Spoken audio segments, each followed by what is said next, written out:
주님께서 여러분과 함께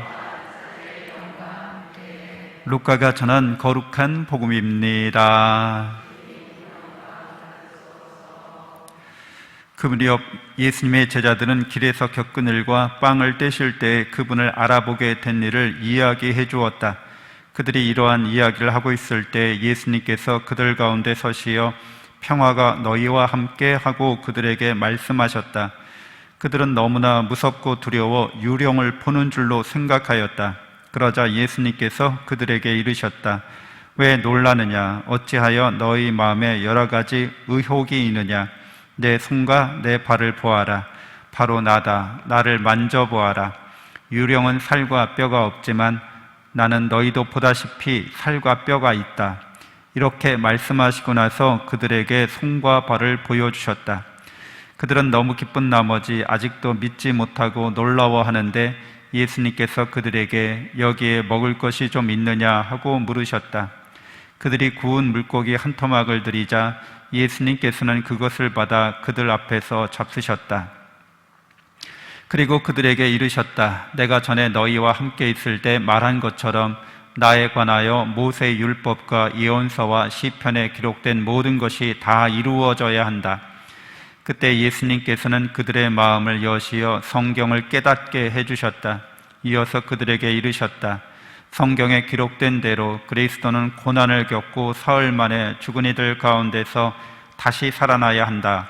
그리고 예루살렘에서부터 시작하여 죄의 용서를 위한 회개가 그의 이름으로 모든 민족들에게 선포되어야 한다. 너희는 이 일의 증인이다. 주님의 말씀입니다. 그리스도님 찬미합니다. 찬미 예수님, 하나님의 복동이 고맙습니다. 고맙습니다.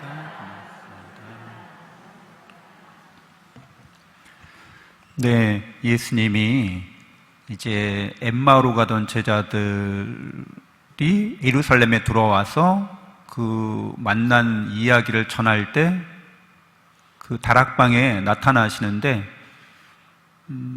문이 잠겨져 있는 상태였는데 그냥 나타나신 거죠. 어디로 들어올, 그러니까 부활하신 예수님은 시간과 공간에 제한을 안 받으시는 몸을 지니고 계신 거예요. 우리가 원하는 때 그냥 원하는 곳에 나타나는 거죠. 진짜 몸을 갖고서. 근데 이거는 불가능하잖아요. 우리 몸으로는.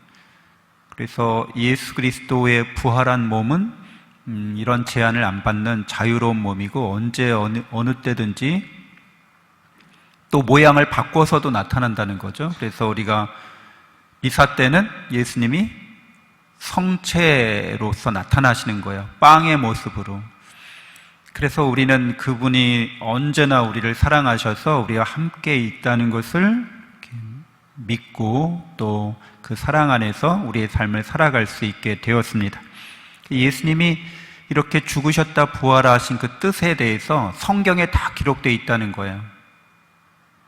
예언서와 시편에 모세 율법에 다 그렇게 기록되어 있는 대로 이루어졌다는 거예요.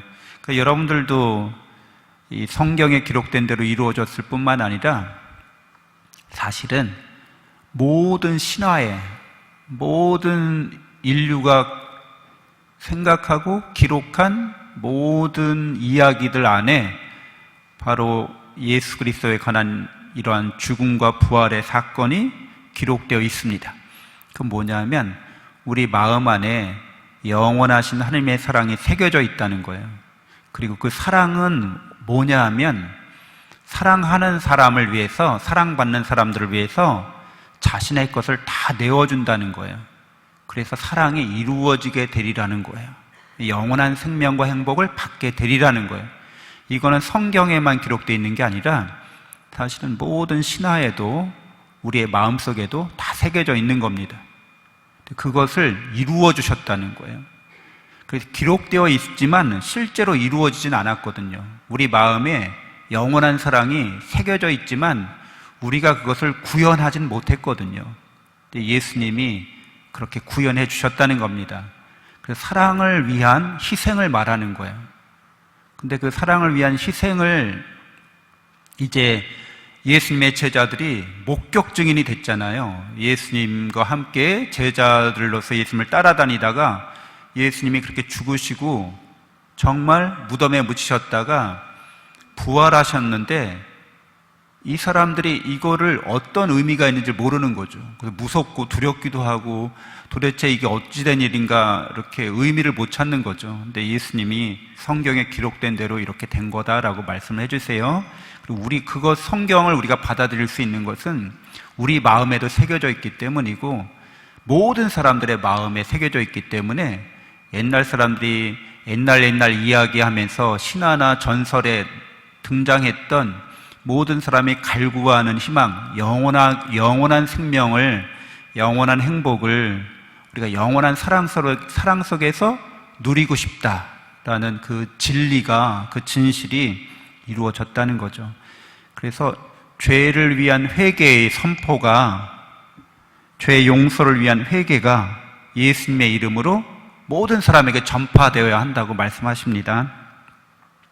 그래서 죄라고 말할 때 또 회개라고 말할 때 둘이 같은 맥락 안에 있는 거죠. 죄를 졌으니까 회개해야 된다는 거죠.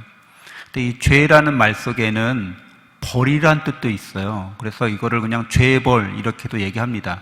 그렇게 하다 죄받아, 이 말은 그렇게 하면 벌받아 이런 뜻이 되는 거죠. 그래서 이 죄에서의 회개는 영어로는 repent라고 하는데, repent라는 말은 앞에가 RE로 시작돼요. 그러니까 리라는 말인데 이걸 반복하다는 뜻이잖아요. 그 뒤에 pent라는 말은 이게 벌이란 뜻입니다. 형벌. 그러니까 회심한다, 회개한다는 뜻은 2번 고통받는다는 뜻이 돼요. 근데 그걸 하라는 거예요. 그러니까 첫 번째 고통은 뭔 거예요? 죄를 지어서 겪는 고통을 말합니다.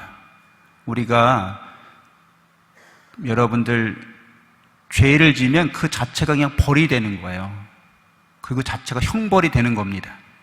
그래서 더 글로리라는 최근에 우리가 아주 전 세계적으로 유행한 드라마가 있잖아요. 거기에서도 죄를 짓는 것 자체가 사실은 벌이 되는 거죠.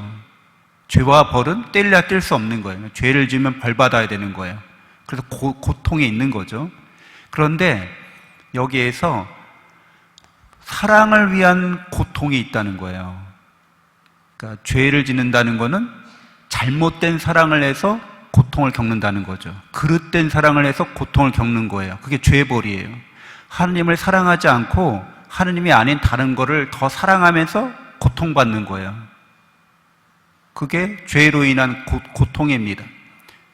그런데 예수님은 죄 없는데도 고통을 겪으시잖아요. 이것은 사랑을 위한 고통인 거예요.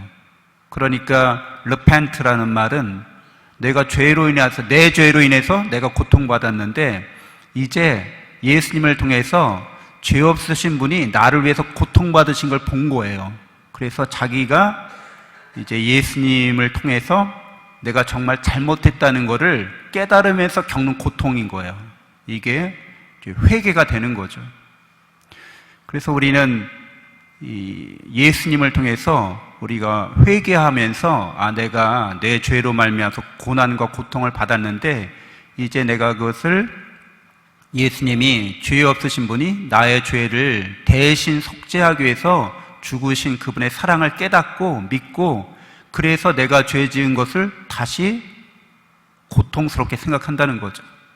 그래서 나도 이제 예수님처럼 그렇게 십자가를 지는 사랑, 하느님을 사랑하면서 겪는 고난과 고통을 기꺼이 감당하겠다고 바뀌는 걸 말합니다.